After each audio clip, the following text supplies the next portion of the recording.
তোমার তুমি আমি নেসলা থাকলে তোমার উচিত ছিল যখন বাগবাড়ি মসজিদে থাকলে তুমি জড়াইয়া ধরতে পারতে। ভাই আমি কিসের সভাপতি? সভাপতি তো আপনি, বসেন আপনার স্যারে, কাজ করবেন আপনি, আমি আপনার পাশে আছি। মিয়া ইসলাম শিখান। ইসলাম কারে কয়? ইসলাম শিখান আমাদেরকে। আবার বলেন যে ইসলামী মজলিস নষ্ট হয়ে যাবে। ইসলামী মজলিস যদি করতে হয় তুমি মসজিদে বসে থাকেন, রাজনীতি করতেছেন কেন? মানে রাজনীতির ময়দানে রাজনীতির আলোচনা চলবে, ইসলামী মজলিসে ইসলামী আলোচনা চলবে। তাহলে আপনি ইসলামী মজলিস নিয়ে বসেন, রাজনীতি আলোচনা করার দরকার নাই। আপনি জানেন না আমাদের শায়েখ খানকার পীর ময়দানের বীর, এক কথা সবাই চিনে। তাহলে আপনি যদি রুহানি বন্ধ করে দেন, কে ইসলামী আন্দোলন যারা করে তারা রুহানিতে লাগবে না? এমনও সেক্রেটারি আপনারা রাখছেন যে মিডিয়ার সামনে ঠিকমতো কথাই বলতে পারে না, কথা বললে একদিকে চলে যায় আর একদিকে। তারপরে আবার আপনারা বলেন আমরা নাকি বিদ্রোহী করতেছি। আমরা যদি বিদ্রোহী করি তাহলে আপনারা দেখতেছেন আমরা বিদ্রোহী করি। একটা নাটকীয় হবে না, যেমন আওয়ামী লীগ আগে কি করতো, রাতে ভোট দিত, তাই না? আর এই লোক রাতে কথা বললে দিনে ভোট দিছে, পুরাপুরি উল্টা করে ফেলেছে। সে নিষেধ করার পরে আমাকে বললেন যে আপনি যদি ইসলামী আন্দোলনে থাকেন তাহলে মুজাহিদ কমিটি থাকতে পারবেন না। আমি সরাসরি কথা বলা ভালোবাসি, পিছনে কথা বলা গিবার শিকাত হয়ে যাবে। রোজা থেকে তার গিবার শিকাত করা দরকার নেই। এখন দেখতেছি যে সে আইসে সবার কাতারে, সামনের কাতারে সেই দাঁড়ায় আছে। বুঝতে পারছেন অবস্থাটা কি? আবার আরেকটা দেখেন, আমার এখানে আদাবরের যারা দায়িত্বশীল দীর্ঘদিন কাজ করছে, এক একজনে কাজ করতে করতে বুড়ো হয়ে গেছে, বৃদ্ধ হয়ে গেছে, এখন আদাবরই কাজ করতেছে। তাদেরকে আমরা ভালো প্রশাসন দিতে পারি না, অন্য থানার থেকে আইন না তাকে আবার প্রতিষ্ঠান দেওয়া লাগে। আলোচনা সভার এ পর্যায়ে আপনাদের সম্মুখে খুব সংক্ষিপ্ত আকারে বক্তব্য নিয়ে আসছেন ইসলামী আন্দোলন বাংলাদেশ আদাবর থানার অন্তর্গত 30 নং ওয়ার্ডের আওতাধীন ঢাকা উদ্যান ইউনিটের সংগ্রামী সেক্রেটারি এবং ওয়ার্ড দায়িত্বশীল মোহাম্মদ আবু হানিফ ভাই। অত্যন্ত গুরুত্বপূর্ণ বক্তব্য নিয়ে আসছেন মোহাম্মদ আবু হানিফ ভাই। আসসালামু আলাইকুম ওয়া রাহমাতুল্লাহি ওয়া বারাকাতুহু।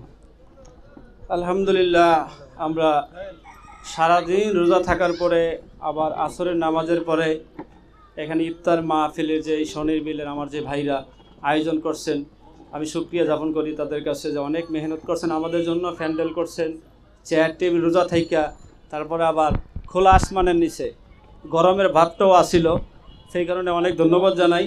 আল্লাহ পাকের শুকর যে আল্লাহ আমাদেরকে এখানে আসার মতো তৌফিক দিয়েছে, আলহামদুলিল্লাহ। মূলত বিষয় হইল আমাদের আদাবরের যেই একটা দ্বন্দ্ব বিদ্বন্দ্ব চলতেছে বেশ কিছুদিন। আমরা যেই কমিটি ছিলাম, আমাদের গত 2 বছর সাদেকুর ভাইয়ের আন্ডারে যারা আমরা কাজ করেছি, আমরা দেখেছিলাম যে এই কমিটিটা দীর্ঘ হাই লেভেলে কাজ আগে গেছিল। গত যেই 4 বছরে আজকে যারা সভাপতি দেওয়া হয়েছে, আমার মনে হয় না যে 4 বছরের ভিতরে বর্তমানে যে যাকে সভাপতি দায়িত্ব দেওয়া হয়েছে, মনে হয় গত 4 বছরে 2-4টা মাসিক ইজতেমায় সে হাজিরা দিছে কিনা আমার মনে হয় না।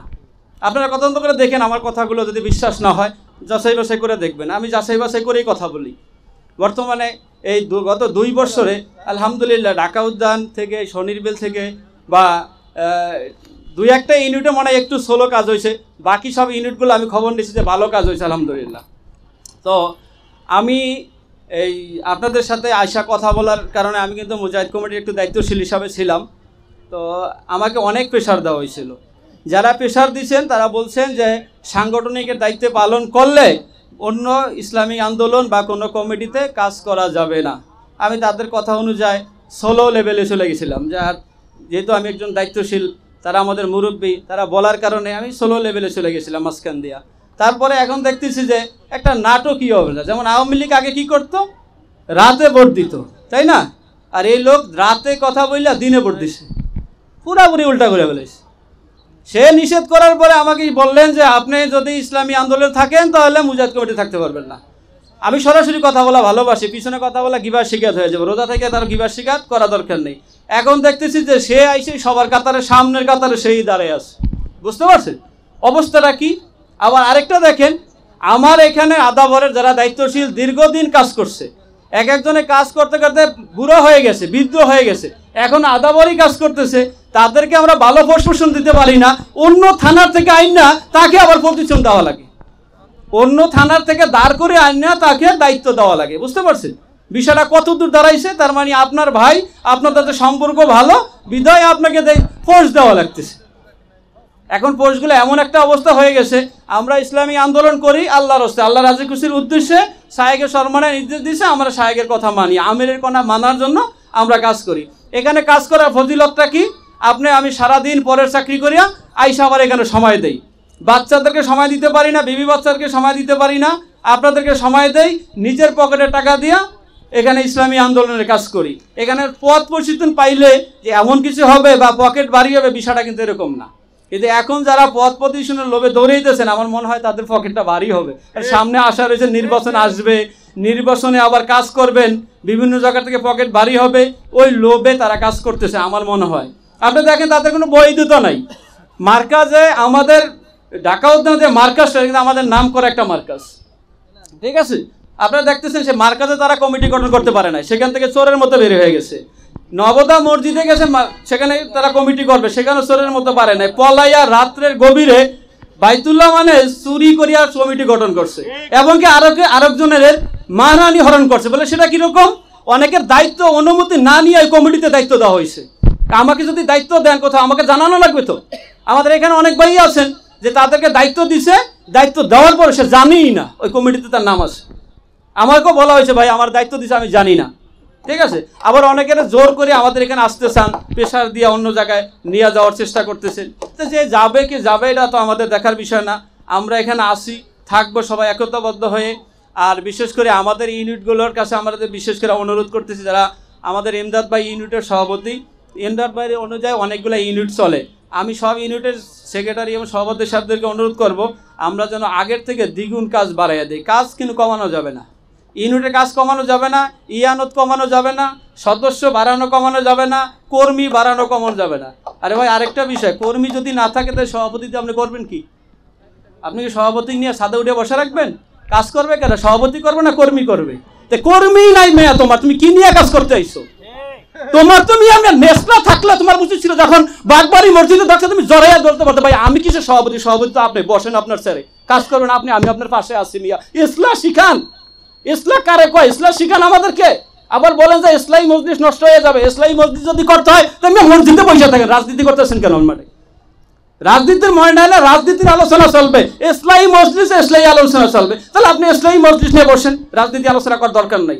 আপনি জানেন না আমাদের শায়েখ খানকার পীর ময়দানের বীর, এক কথা সবাই চিনে। তাহলে আপনি যদি রুহানি বন্ধ করিয়া দেন, কে ইসলামী আন্দোলন যারা করে তারা রুহানি লাগবে না? ঠিক আছে, আপনি অনেক আল্লাহওয়ালা, গভীর আল্লাহওয়ালা, তাহাজ্জুদ গুজারি, তাহলে আপনি মসজিদে বৈশা বৈশা তাহাজ্জুদ পড়বেন, বাসা বৈশা পড়বেন, বাকি লোকগুলো শেখানো লাগবে না? যারা ইসলামী আন্দোলন করেন তাদেরকে ইচ্ছা নাই আল্লাহওয়ালা হওয়ার জন্য, তাদের ইচ্ছা নাই যে সবক শেষ করার জন্য, তারাও তো চায়। তো আপনি যদি নুহারি আটকে দেন, গিরোর দিয়া বেড়া দিয়া জাকি জালের মতো, তো তারা ভাবে কই রুহানিয়তটা? আমার বলেন তো দেখি। আর আপনি রুহানিয়ত বন্ধ করে দিবেন, আপনি ইসলামী আন্দোলন করতে দিবেন না। ও মিয়া, আপনি তো এখন সবার আগেই যে হাজির হয়ে গেলেন। আপনি তো মিয়া বড় মুনাফিকি কাজ করলেন। আপনি আমাকে থ্রেট দিয়ে বললেন যে আপনি এটা করতে পারবেন, এটা করতে পারবেন না, কিন্তু ফার্স্ট ইয়ার তো মিয়া আপনিই দাঁড়িয়ে আছেন। পকেট ভারী হয়ে গেছে। এত পোস্ট প্রতিদিন লোভ কেন আপনাদের বলেন? আজকে সভাপতি থাকবে, কালকে সদস্য হিসাবে থাকবেন। আজকে সভাপতির দায়িত্ব, কালকে সদস্য। কোনো বিষয় না তো, এখানে কোনো ইনকাম নাই তো।